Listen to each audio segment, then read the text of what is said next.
I was born in Tanariva, a place called Burra. My experience growing up, especially in a Somali community, was a mix of emotions because they wouldn't advocate or they wouldn't support girl child education. After class 8, you're just going to get married or there's no finances to go to a high school. It used to be like a big thing to see a girl raising the flag and then you doing the national anthem at that particular time. It was a big deal and I used to love it.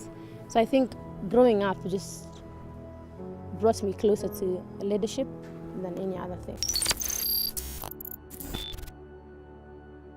And UNICEF used to come around because they used to advocate for girl child education. They used to give sanitary towels to the students. So when I finished class 8, they took the 60 best students from Northeastern. I got selected to join St. Francis Mangu in Thika. That's where I finished my Form 4. And then after the results came out, UNICEF linked us to USAID, then I ended up being in GGBC.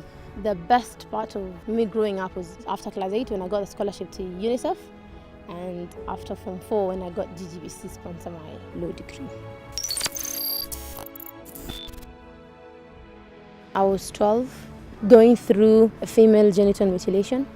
Going back to school after holiday used to be like, oh, have you done the cutting? And then you used to feel a bit uncomfortable because everyone else has gone through that. It was more of an anticipated thing for me because I was looking forward to it as a child. I didn't know the disadvantages or anything. As a Muslim, I actually thought it was a requirement because that's what I grew up knowing. It wasn't something that I was against at that particular time.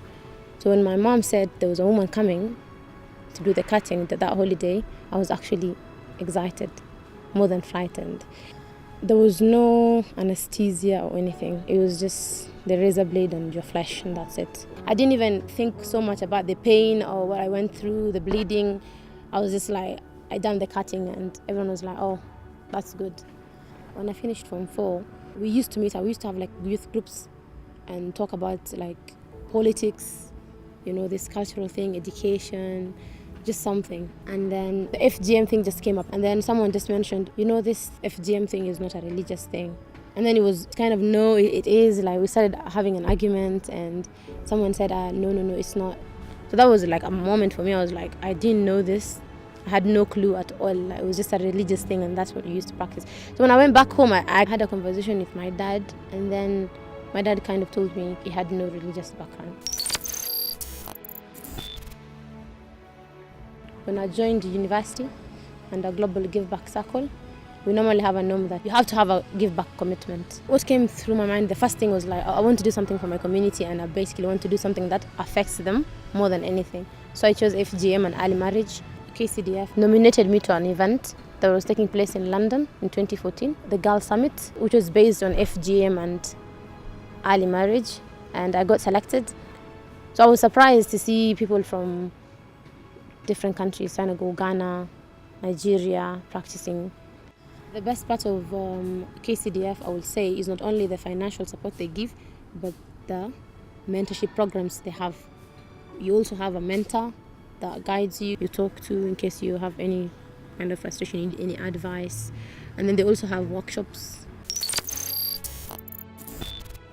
I wouldn't be where I am today if it wasn't for KCDF. Because I will just finish Form 4 and that will be the end of it. So I would love to finish my Kenya School of Law and come back to KCDF and say I want to be a mentor because I need to mentor someone as well. What I've been equipped with by KCDF, the mentorship programs I've gone through, the workshops, and to add on that with my law degree, I would love to use my advocacy skills in the future to continue advocating for women's rights, the girl child education, the eradication of FGM for a better society.